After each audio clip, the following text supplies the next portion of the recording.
We have another very special guest on the line, Donald Trump Jr. He's the eldest son of President Donald Trump. Mr. Trump, thanks for joining us here on Breitbart News Saturday.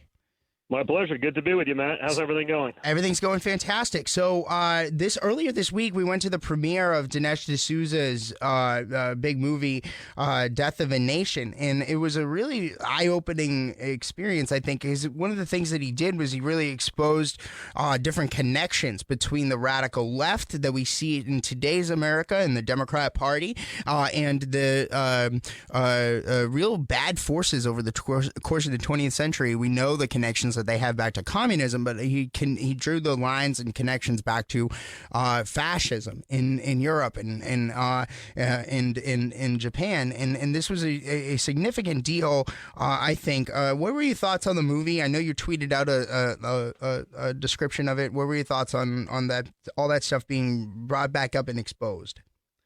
Listen, I thought it was a great movie. I thought it did a good job really exposing the truth of what's out there versus the message that we've been sold, not only by the other side, but by the mainstream media and everything like that. And I think people really should probably go check it out for themselves, and they can see the root of a lot of these things. I think it'd be important for them to get sort of a fact-based rather than a narrative-based view of history, because, what we've been told and what our children are being sold every day is not necessarily the truth of how things actually happen. And, given what's been called of all the members of the GOP, where we're Nazis and fascists, I'm saying, I don't know, it seems quite different based on what I'm seeing. And the people screaming those things clearly don't have a good grasp of history and what it means to actually be a fascist.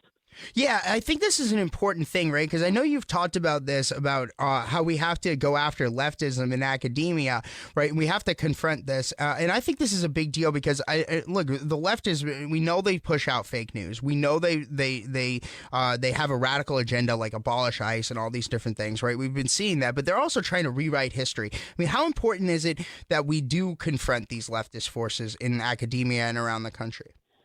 Listen, I think it's super important. I mean, whether it's, throughout history or whether it's just, ongoing based on narratives, where Republicans are racist, they're misogynists, they're all these things. I mean, just because the left says it and they scream it and they have big voices to amplify it doesn't make it true. It doesn't make it so. I think, it's sort of what's unique about my father is he's the first Republican actually willing, to step up on a big platform and to fight these things and to fight that nonsense and to combat it. I think what he's done is he said, hey, listen, guys, it's okay to push back. I think historically the Republicans have tried to say, oh, well, we're going to take the high road and we're just going to take our punches and we're just going to turn the other cheek and we're going to keep accepting it. But, I think the problem is after generations and decades of doing that, it allowed the other side's narrative to stick, even though there's nothing grounded in facts, even though it's total nonsense. And we just sort of say, okay, well, they say that. We know it's not true. We know it's nonsense, but we're just going to keep taking it. That doesn't work anymore, Matt. The difference is they don't play by rules. There is no honor code on the other side. They do what it takes to win. And, there's a certain aspect of me that respects that. We don't fight the same way. And I think we have to. And, again, I don't care which way we fight, but we do have to fight the same way. If everyone agrees to say, hey, fine, we're going to do nice and play T-ball, that's fine.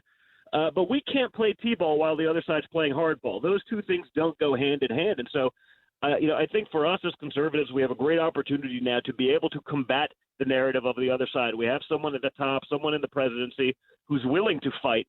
And it's making it okay for people on our side of the table to push back, to speak about facts, to argue those things. And we can do that respectfully.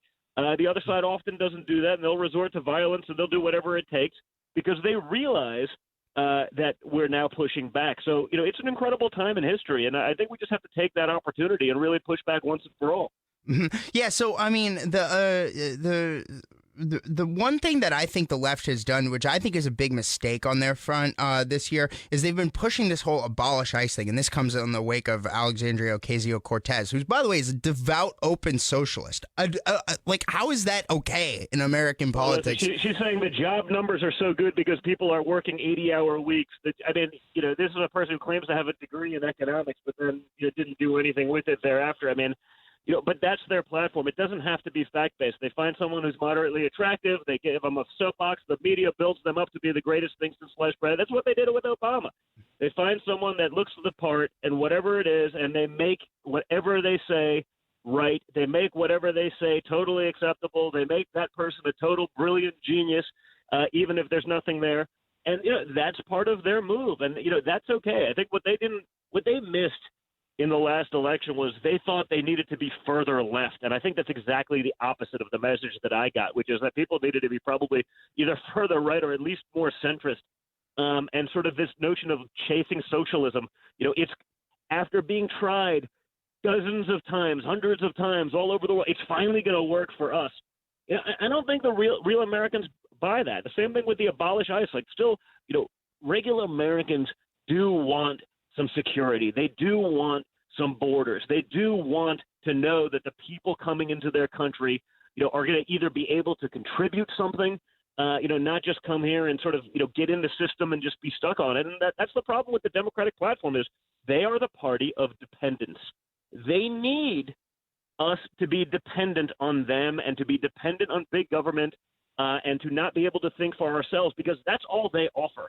Our side, conservatives, they want you to be able to go out and do your own thing. They want you to have free thought and ideas and to be able to go fend for yourselves and make something of yourselves. The Democratic platform doesn't really lend itself to that. Their whole big government thing doesn't work with that. And I think the average American, the average hardworking American wants to know that if they work a little bit harder, they do a little bit more, that they can get ahead and not just be stuck in the same rut with someone who's not willing to do those things. I think it's an important fundamental, aspect of our society, and it's something that they're totally missing.